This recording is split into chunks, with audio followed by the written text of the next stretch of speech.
അപ്പോൾ നമ്മുടെ റിങ്കോടെ പിന്നെ ടയറ് പഞ്ചറായി. ഇനിയിപ്പോൾ നമുക്കത് ഫിക്സ് ചെയ്തിട്ടേ പോകാൻ പറ്റുള്ളൂ. നമ്മൾ സീറ്റിൻ്റെ അടിയിൽ ഒരു ട്യൂബ് എക്സ്ട്രാ വെച്ചിട്ടുണ്ട്. ഇനി പിന്നെ വണ്ടി മാറ്റിയതിന് ശേഷം വണ്ടി നമ്മൾ പഞ്ചറടക്കുകയാണ്.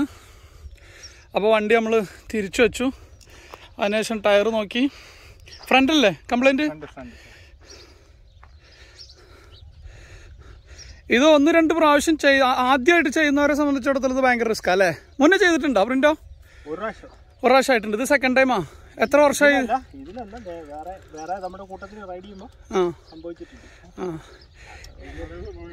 ഈ റൈഡിങ് സൈക്കിളിൻ്റെ ഒരു ഗുണം എന്താണെന്ന് വെച്ച് കഴിഞ്ഞാൽ ഇതിൻ്റെ ടയർ ഈസി ആയിട്ട് നമുക്ക് അഴിച്ചെടുക്കാൻ പറ്റും. കാരണം കാറിലൊക്കെ കൊണ്ടുപോകുമ്പോൾ നമ്മൾ ഇങ്ങനെ ചെറിയ കാറിൽ നമ്മൾ ഇങ്ങനെ കൊണ്ടുപോകും. അത് ഫ്രണ്ട് ടയർ അഴിച്ചു വെച്ചിട്ടാണ് കൊണ്ടുപോകുക. ഈസി ആയിട്ട് ഇത് ഫിറ്റ് ചെയ്യാൻ പറ്റും.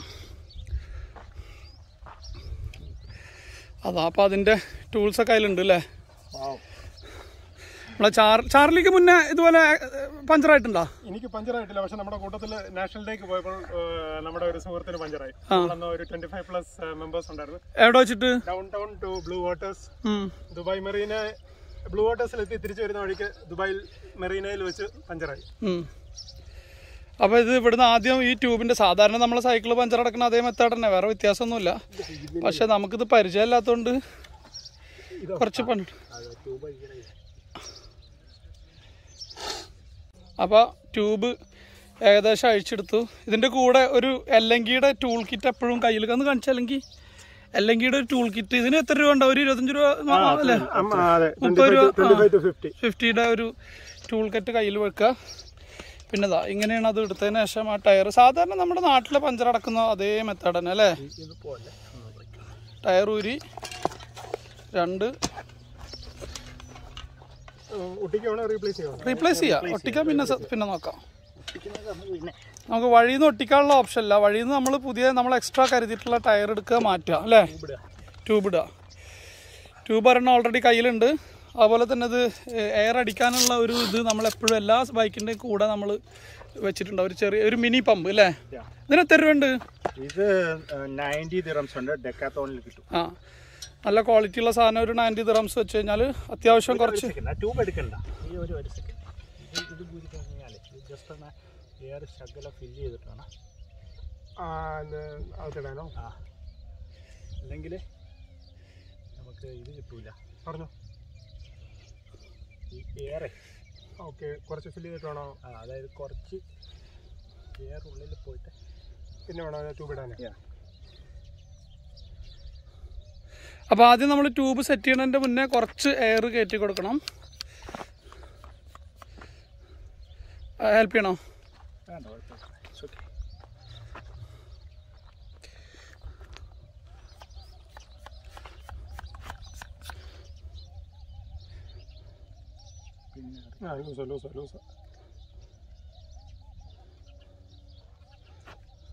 ഇതായിരുന്നു. അതാണ് താഴത്തെയാണോ? മേളത്തെ.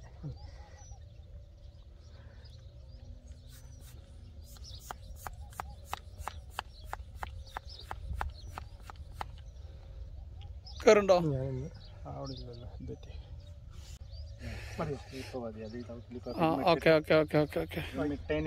അപ്പൊ അതൊരു നല്ല റിമൈൻഡർ ശരിക്കും. നമ്മൾ ഒരു കാരണവശാലും ഈ കിറ്റ് നമ്മളെ കൂടെ ഇല്ലാതെ റിമോട്ട് പ്രത്യേകിച്ച് ആൾക്കാരില്ലാത്ത ഏരിയയിൽ പോകരുത്. ആൾക്കാരുള്ള ഏരിയ പോയാൽ പോലും നമുക്കിത് ബൈക്ക് ഒരു 10-20 കിലോമീറ്റർ പോയാൽ പിന്നെ ഇത് സൈക്കിളും തല വെച്ച് കൊണ്ടിട്ടുണ്ട് അല്ലേ? അത്രയും ദൂരം നടക്കേണ്ടി വരും അല്ലേ? അങ്ങനെ ഒരു അനുഭവം ഒരിക്കലും ഉണ്ടായിട്ടുണ്ട്. അതെ.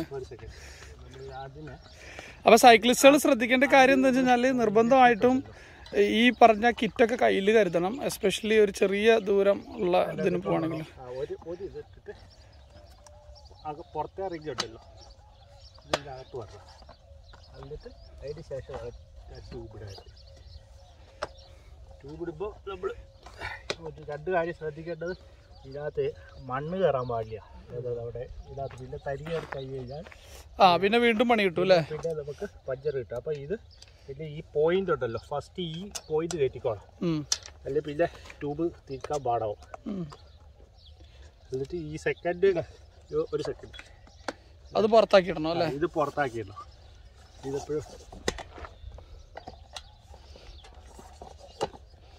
പുറത്താക്കിയിട്ടിട്ട് ഈ ലെയർ ഉണ്ടല്ലോ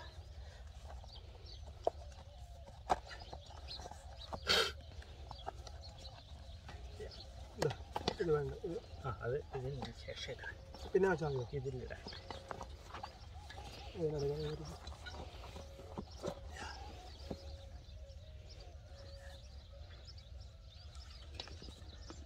ഇത് നമ്മൾ ഇതിനകത്തേക്ക് ആക്കാം.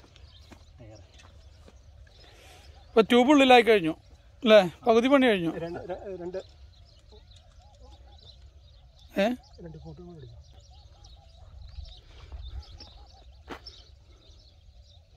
മറ്റേ ന്യൂസിൽ വേണ്ടായിരുന്നു.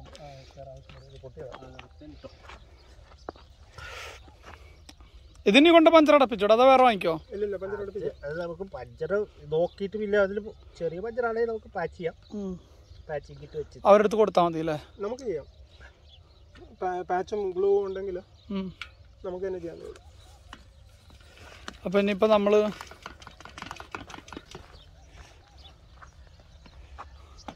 മടക്കി വെച്ചേക്കോ.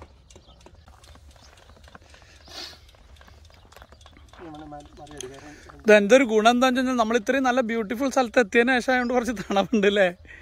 കുറെ കൂടി ചൂട് കൂടിയിട്ടുള്ള അവസ്ഥ ആലോചിച്ചൊക്കെ. ഈ ചെറിയ പമ്പ് വെച്ച് അടിക്കുമ്പോൾ ഭയങ്കര ടഫാണ്. നമ്മളിപ്പോൾ കാറ്റൊക്കെ അടിച്ചു കഴിഞ്ഞു. അപ്പോൾ ഓഫ് റോഡ് ആയതുകൊണ്ട് നമ്മൾ ലേശം കാറ്റ് കുറച്ച്. ഇതിൽ ഈ ഒരു ചെറിയ പമ്പ് കൊണ്ടായതുകൊണ്ട് നമുക്ക് ഒരുപാട് എഫേർട്ട് എടുക്കേണ്ടി വന്നു അത് നടക്കാൻ വേണ്ടിയിട്ട്. അപ്പോൾ അതാ റീഅസംബിൾ ചെയ്തു കഴിഞ്ഞു പരിപാടി. വളരെ ഈസി ആയിട്ട് അത് ഫിറ്റ് ചെയ്തു. അപ്പോൾ അങ്ങനെയാണ് ഒരു പഞ്ചർ കഥ അല്ലേ? നമുക്ക് അങ്ങനെ ഹെഡിങ് കൊടുക്കാം. പ്രിങ്കു, ഒരു പഞ്ചർ കഥ, മറുഭൂമിയിലെ പഞ്ചർ. എന്തേ,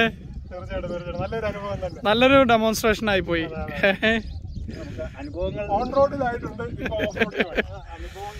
അപ്പൊ നമ്മളെ ടീം ഞങ്ങൾ 3 പേരാണ്. ഞങ്ങൾ ഏറ്റവും ഫ്രണ്ടിലായിരുന്നു അല്ലേ? ഇപ്പൊ നമ്മൾ ഏറ്റവും ബാക്കിലായി പോയി അൺഫോർച്ചുനേറ്റ്ലി, ബട്ട് ഇറ്റ്സ് ഫൈൻ. നമുക്ക് പുറപ്പെടാം. 4ാമത്തെ ഫ്ലാഗ് തേടി. കോർഡിനേറ്റ് കിട്ടിയോ?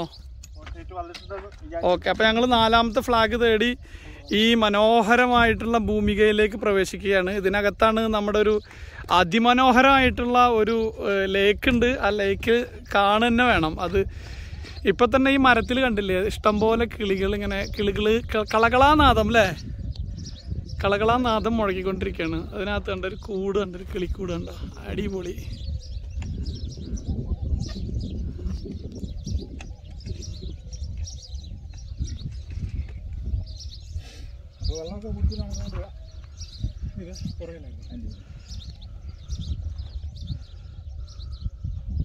കഴിഞ്ഞ പ്രാവശ്യം വന്നപ്പോഴത്തേക്കേ നമ്മൾ കുറേ മൃഗങ്ങളെ കണ്ടു കേട്ടോ.